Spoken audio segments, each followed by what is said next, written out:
Hello mga ka-KJ! This is Ken and welcome to Learning and Exploring with Ken and Jen. So today, ang ating topic is gagawa tayo ng zero account for starting an account sa zero. So let's start. So ito yung beginning ng ating zero serye. Zero accounting software series. So let's start. So doon muna tayo sa ating PDF. So sign up for Zero. Go to Zero.com. Click try Zero for free. And you will get a 30-day free trial. No credit card needed. So start time. Zero.com. Then try for free. Pilitin natin yan.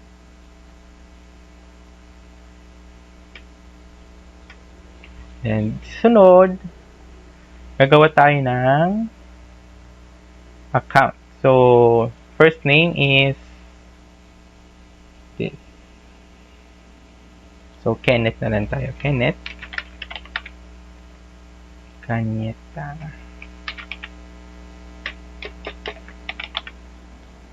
Then email is Ken.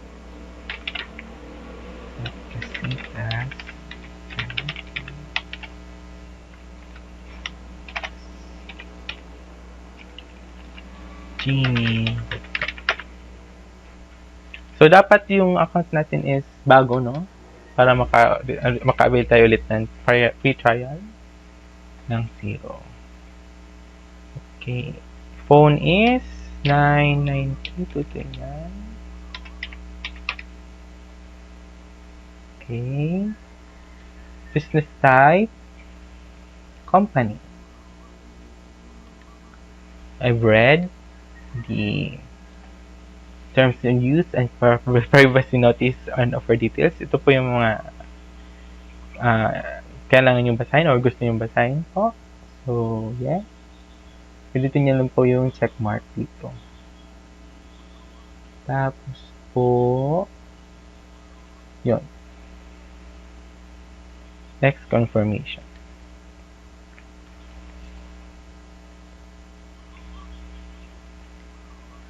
Verifying your account. So, nag-send daw ng email sa account ko, sa Gmail ko yung Zero. So, ang next step that is verify your account. Click on the link in the email to verify your account. Then, start using Zero. Log into Zero and start exploring features. So, yan. Doon tayo sa account natin. So, gagamitin ko yung phone ko. Wait lang po.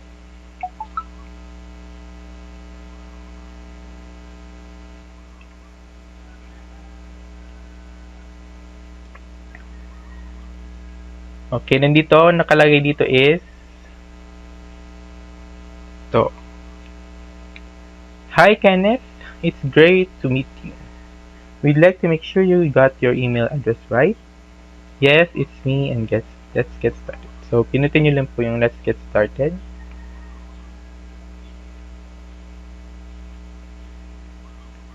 So, gagawa tayo ng password. So, transfer ko muna dito. Wait lang po.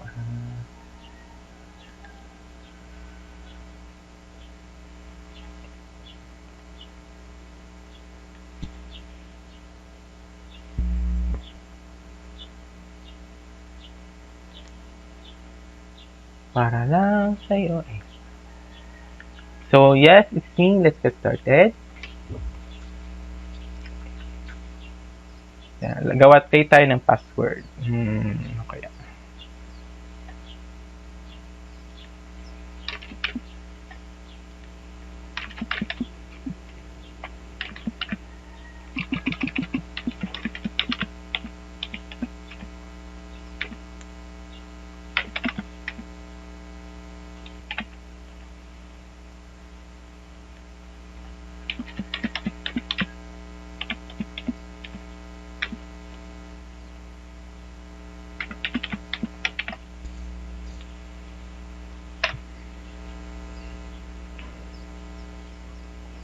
Okay.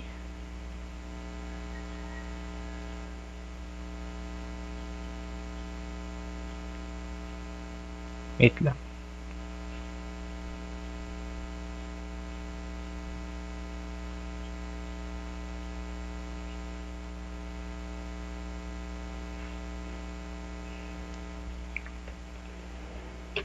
Okay na. So, doon na tayo sa ano natin. Sa ating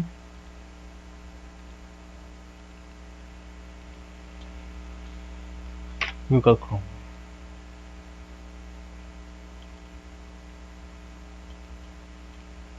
Ito.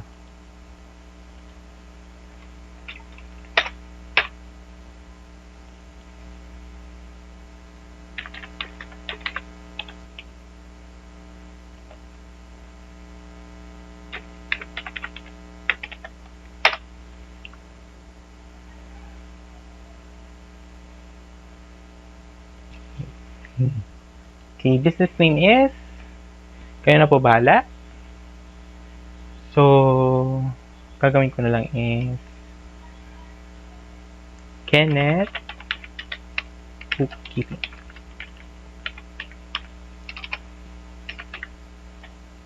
Industry, accounting, Philippines, financial year, okay, 31. Do you have employees? Yes. Lagyan natin ng yes para po kung sakali meron tayong employees, maka ano tayo ng mga payroll or ma-access natin yung payroll. And then,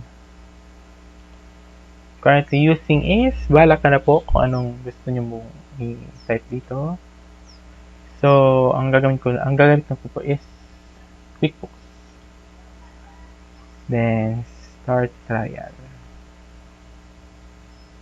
Okay, tama naman yung currency natin. Okay. Review nyo lang po kung anong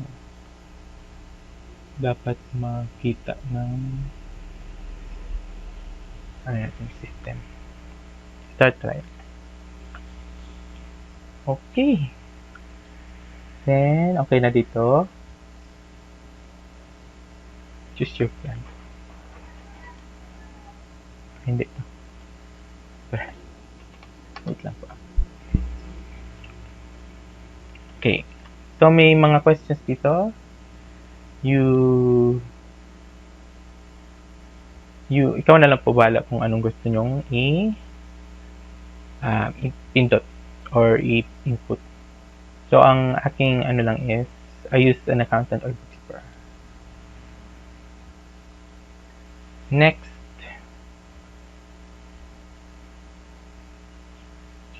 Ay, hindi. Kaya, go. Ito kasi. Okay.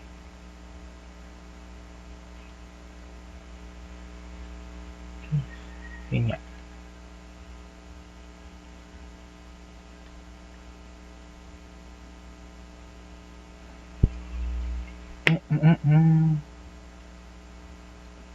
Okay.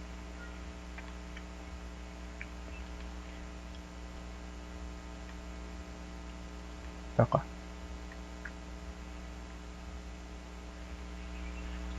Yes.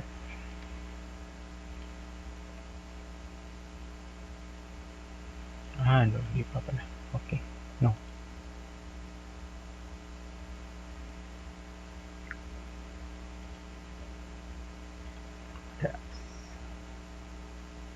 Okay. Okay. Sige. Next. Ito, mga ano pala to. Mga partners ni Zero pala. So, yeah. Next tayo. What would you like to do in Zero? Pwede rin i-check mo lahat. Pwede rin mag-select kayo ng gusto nyong ilagay. So, i-check ko na lang lahat.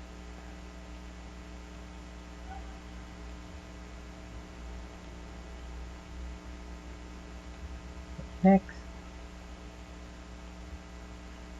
First is Manage bills. Okay, cash flows. Ano kaya? So, parang nag-ano lang tayo dito.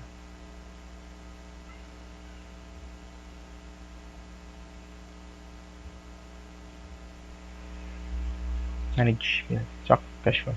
Pili ko. Let's start it. Taking in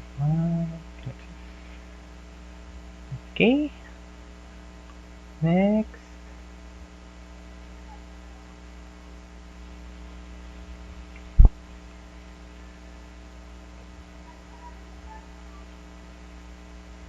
Add without bank fee.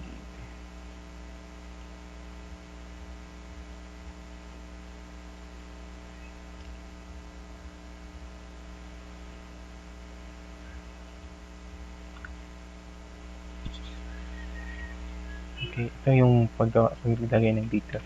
Pero di pa tayo dyan.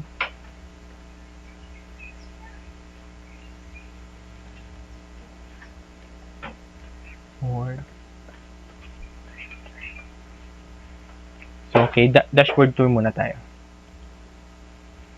Okay. Home.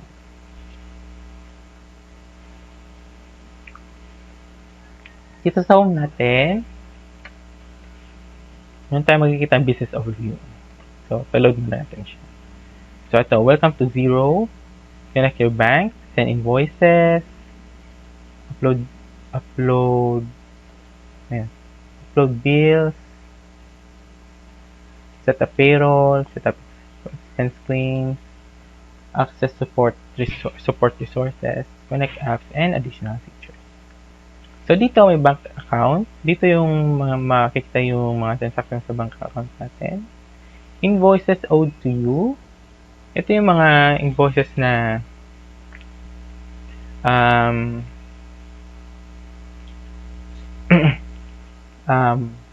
yung mga payables natin sa mga receivable pala natin sa ibang company.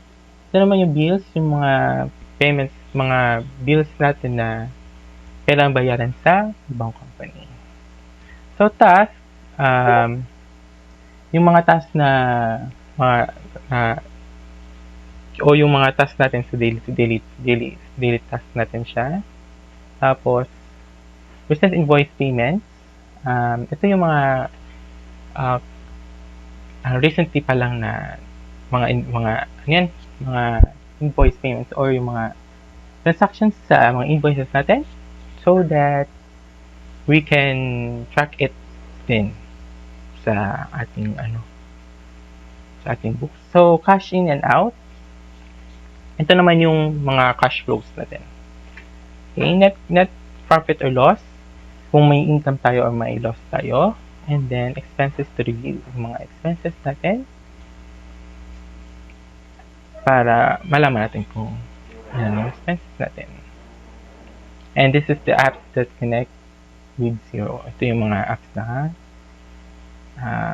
pwede natin i-connect sa Xero para mas madali yung workflow natin. Okay. Then, sunod is sana yun. Okay, sales. Dito, may sales overview, invoices, online payments, codes, products and services, and customers. Purchases naman, purchases overview, bills, purchase orders, expenses, and suppliers. Reporting. Yung mga reporting, ito yung mga reports na ginagawa ng mga bookkeeper para malaman ng mga end users yung kanilang mga performance or yung kanilang ginagawa sa loob ng company or kung may lugi ba or kung may profit ba. So accounting naman, dito yung mga banks, tapos yung chart of accounts, tapos yung mga fixed assets. Ito yung parang mga system yung automation ba yun? Yung parang may automation na nangyayari, parang yung system mismo yung kung magko-compute para mas madali na para sa mga bookkeepers o para sa company na matrack yung kanilang activity. Tax, ito yung mga taxes. Yan, sa main ito po. As contacts, yung customers and suppliers, and projects, yung mga mga staffs natin, mga employees. Okay, then excuse me, nagtigub lang.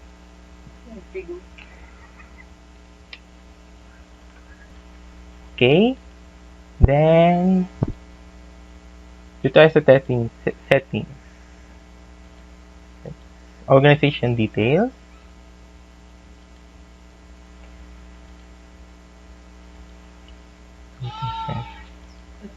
Okay. Okay. Yan, ito. Dito yung mga details ng organization.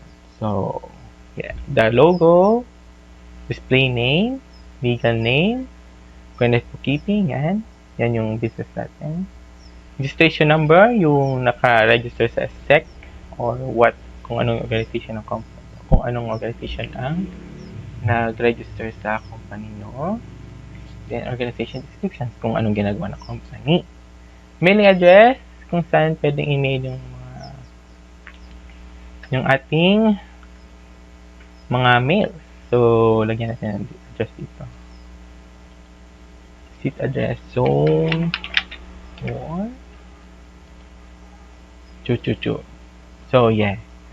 Parang ano na lang po, yung city nyo na lang po yung ilagay nyo dyan. So, yeah. Philippines. Ay, ba? Okay, dyan mag-ano. Okay.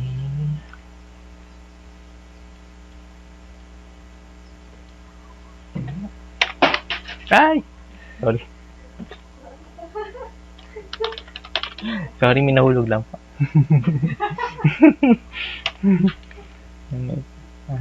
Ano eh?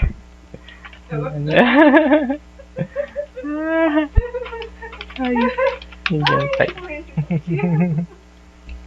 Attention.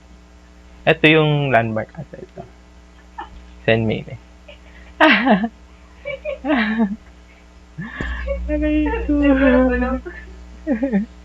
Country, Philippines. Ay, hindi.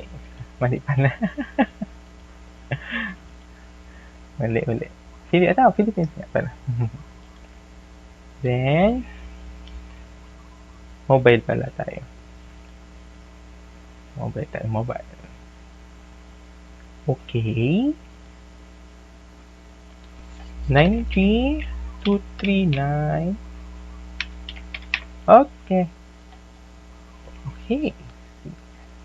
Email. Can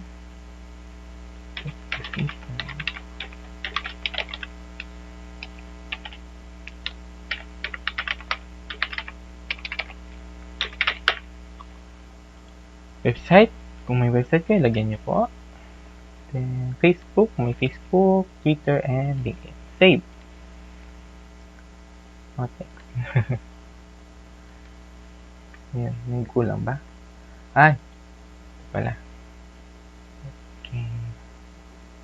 Company. Save. Kulang pa. Okay na. Save. Bili tayo. Sige. Okay, next. Financial year end. Ulit tayo sa settings. Settings ulit.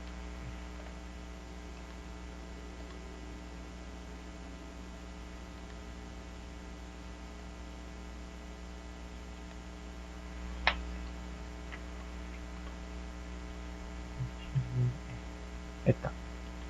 Financial settings.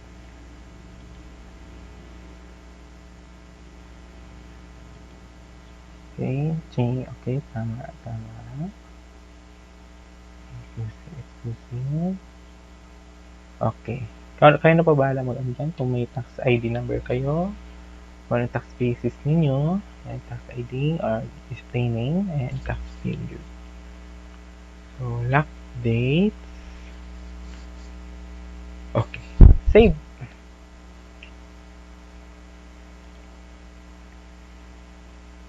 Then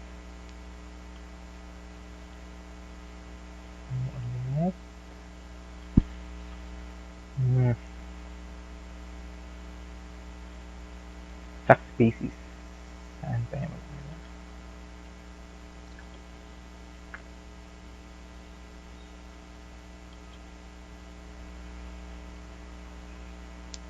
La. Ayun. Wala. Okay, nag-load.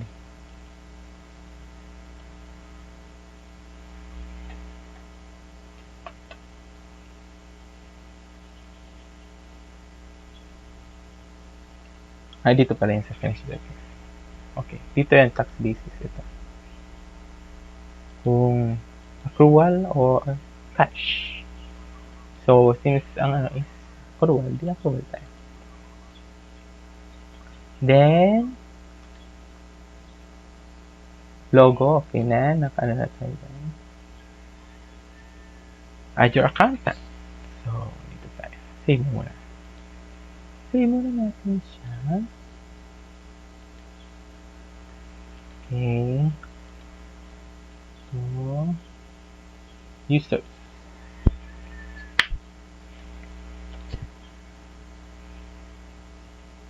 Yan. Ito, invite a user. Then,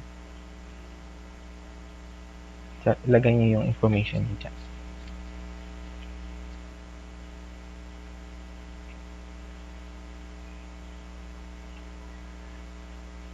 Ang tagal niya po. Pero okay lang yan. Okay. Ito po. Yan, ito. So, first name, kunwari Kenneth.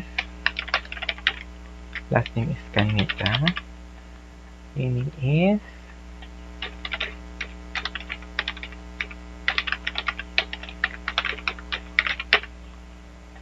projects. Sige, go. Commission yan. Tapos, i-ano nyo, i-limit nyo siya or kung pwede nyo as a whole, i-gawin nyo yung admin. Okay.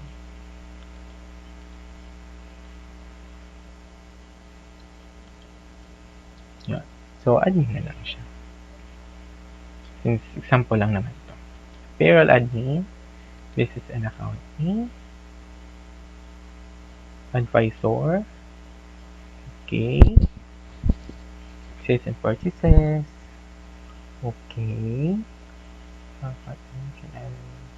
okay, yes, dito, reports, okay, manage user, kahit wag na to, tapos,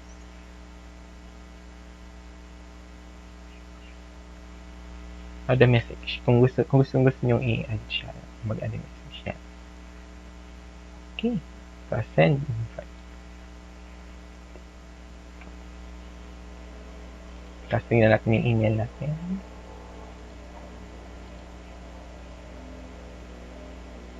Ulit.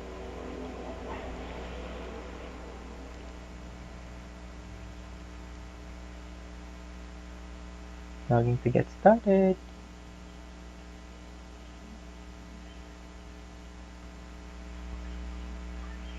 Ano yun? Ito. Accept invite.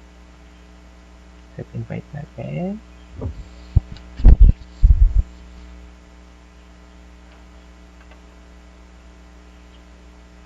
Accept invite.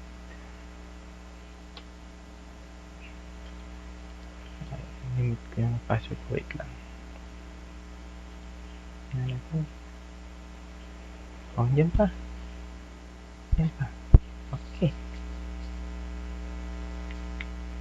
Then, authenticator.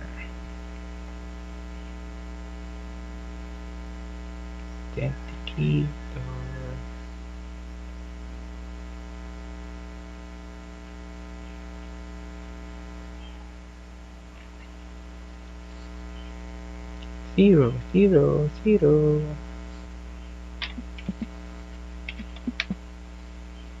Just this device. Confirm.